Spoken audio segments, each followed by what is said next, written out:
Hello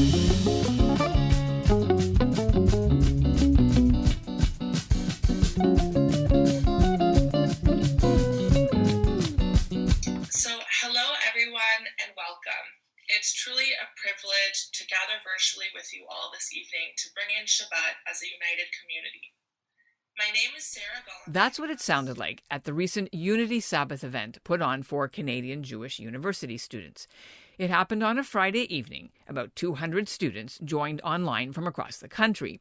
They lit the Sabbath candles together, they learned some Torah, but they also turned to each other to gather strength to face antisemitism and anti-Israel rhetoric and boycotts on campus when classes resumed this fall.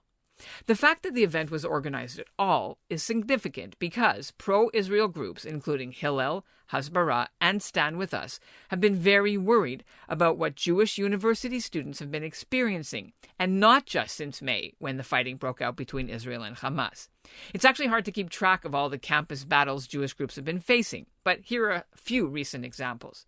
In BC, a student living in residence at UBC had her mezuzah damaged twice, and the police were called in. Western University's Muslim Students Club demanded the school ban all Zionist rhetoric on campus, and that might mean Israeli clubs.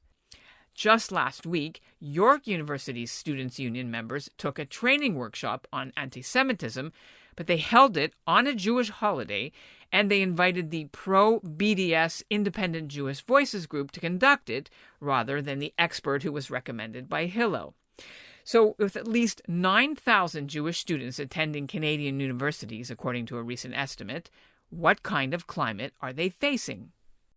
My perception is that I wouldn't be concerned for your kids' physical safety. I would be concerned perhaps for their mental safety. I would be concerned for their emotional safety. We don't know what campus will be like going forward because we've been on social media for the last year. I'm Ellen Besner, and this is what Jewish Canada sounds like for Tuesday, October 5th, 2021. Welcome to the CJN Daily, sponsored by Metropia.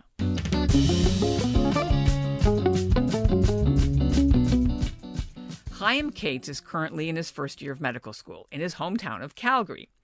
But for the last 10 years, he was in Toronto and at the forefront of campus Jewish advocacy at the U of T, where he was taking his PhD in biomedical engineering. You might have read about him because Cates took on the U of T's Graduate Students' Union over its policies of charging mandatory student fees to their 18,000 members and then using some of that money to support the anti-Israel BDS movement.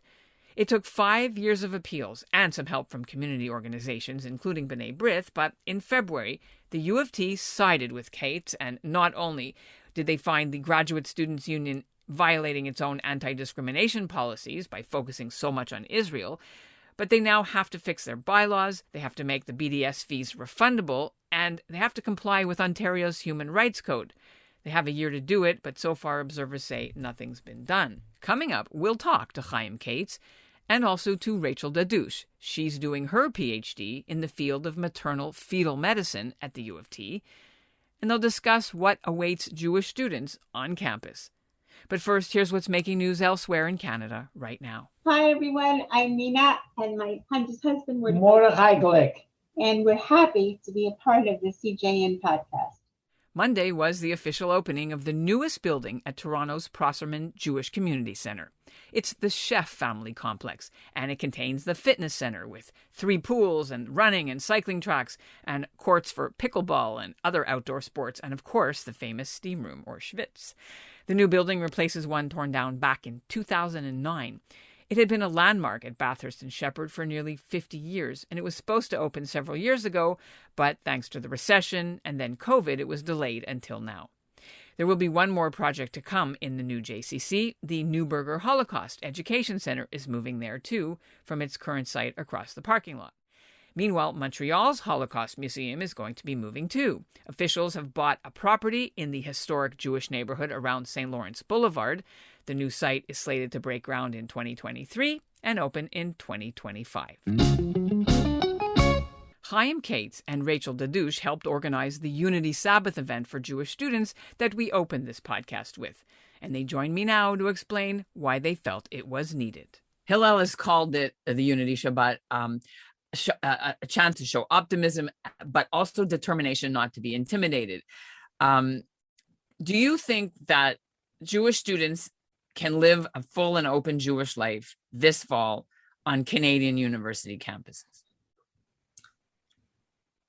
You want me to start with that one, Rachel? Sure. Yeah, so I think something I was raised with is that perception is everything, right? And so if I were to tell you that I think that a Jewish student on campus in September is going to get thrown money at, I mean, I've heard Jewish students that that's happened to, not in the springtime, right? But like at different campuses at U of T, that has happened. Like Jewish comments have been thrown at people.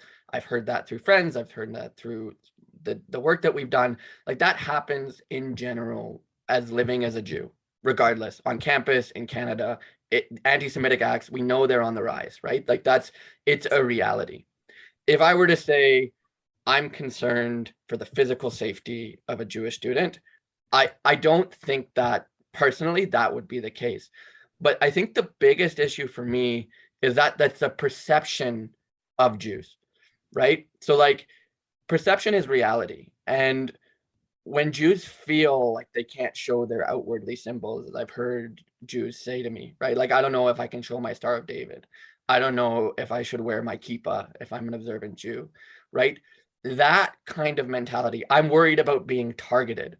That's the sentiment that Jews are feeling going back into campus. And that's kind of what we need to, combat in the sense that we don't go to universities to fight. We go there to learn. And unfortunately, it's become this situation where in order to stand up and be proud of being Jewish, it has become this kind of both internal and external fight.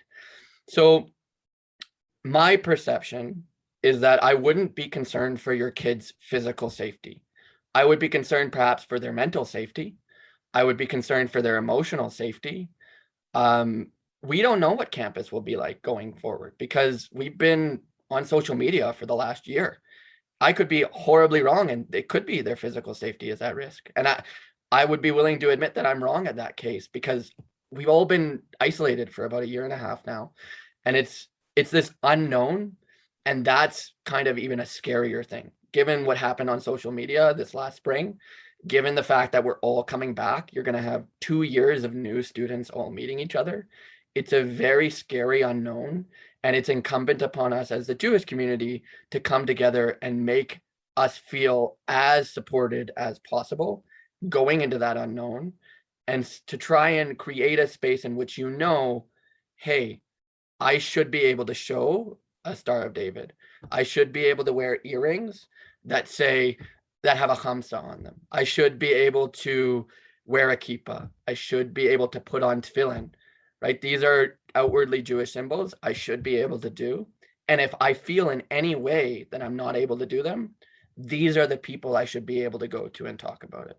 There could be definitely incidents come the fall, depending on those little details. But yeah, the average student, I don't think we're at a place yet where the average student would be attacked as outwardly as they are, especially in the States. We're a few years behind that. Hopefully we never get there. But as Chaim said, that could happen. I will also say that I'd encourage the community to we're at a stage where we can show that we're Jewish. Not taking off any of my jewelry that indicates I'm Jewish. I don't hide that I'm Jewish. I got married in Israel. My colleagues know that. And I think showing who we are and not being afraid of that is actually, in a way, it's a way to not get attacked, and it shows a sign of, it demands some respect from the people around you because you're not afraid to show who you are. Now, there is some positive news. University of Guelph came out recently and said that they apologize for anti-Semitic. You're smiling. I went to Guelph. Okay. So you're aware, of course, of this. Yeah. And University of Calgary, I actually interviewed them myself. And when they heard about some of the feelings of the university students at Hillel feeling that they were unsafe, they promised that they would, deal with this, and they had conversations. So in pockets, there is some allyship that on campus, but it's small and rare. There's some sign of positive change. I think that needs to happen more for there to be change on a larger scale. Right now, the general trend isn't in our favor, and there's a culture shift. It's becoming socially acceptable to be anti-Israel and anti-Semitic. There are ways to get around not being caught, very easy ways to get not being caught. And we do need more from the non-Jewish community to protect us. Well, there was the anti-Semitism summit, Chaim, which I think it was you that you spoke at in July, right? So the government of Canada took this on. We'll wait and see. You wanted to add something. Yeah, so I was just going to say that, Rachel said it's socially acceptable, and I think I said that earlier as well, to kind of be anti-Semitic in these spaces. And I would almost add it's socially encouraged in a lot of ways. So yeah, I think we take the small victories where we can, but realize that there's a lot of work that needs to be done. There's a lot of support that we need from our administration, right? Like if we're trying to deal with our own students, we need administration support, and sometimes that cannot be as evident as we would want it to be. So you mentioned a couple of different events or different kind of posts, and that would be great to see from other institutions too. Just to try and see that. And that's what Jewish Canada sounds like for this episode of the CJN Daily, sponsored by Metropia. Integrity, community, quality, and customer care. Don't forget to tune in on Wednesday. The CJN's got an online event with treasure trove writer David Matlow. Matlow has the world's largest collection of Theodore Herzl memorabilia, and he'll be talking about the history of Israel's pavilions at world fairs, including the one that just opened this week in the United Arab Emirates. The webinar starts at 1 p.m. Eastern Time on Wednesday, that's 10 Pacific, and you have to register to watch, so the link is in our show notes. We'll end today's episode with a little more about the new fitness center at Toronto's Prosserman JCC. We got a sneak peek at the place before it opened, and our Yoni Goldstein asked Stephen Gray, the manager, what's new? So right now you're seeing the entire fitness center, so lots of options for all different levels of fitness. Specific within this space, a member would typically come, maybe do their own thing, whether it be cardio, strength training, a combination of both. We also have a pretty extensive personal training team. So our personal trainers will connect with each and all of our members. And then outside of the fitness center, we have program studios, we have a boxing studio down the hall, a gymnasium upstairs, so things for youth sport development. We have programs for teens to get them excited about fitness, programs for adults and programs for seniors as well, whether it be yoga, Pilates, and so much more.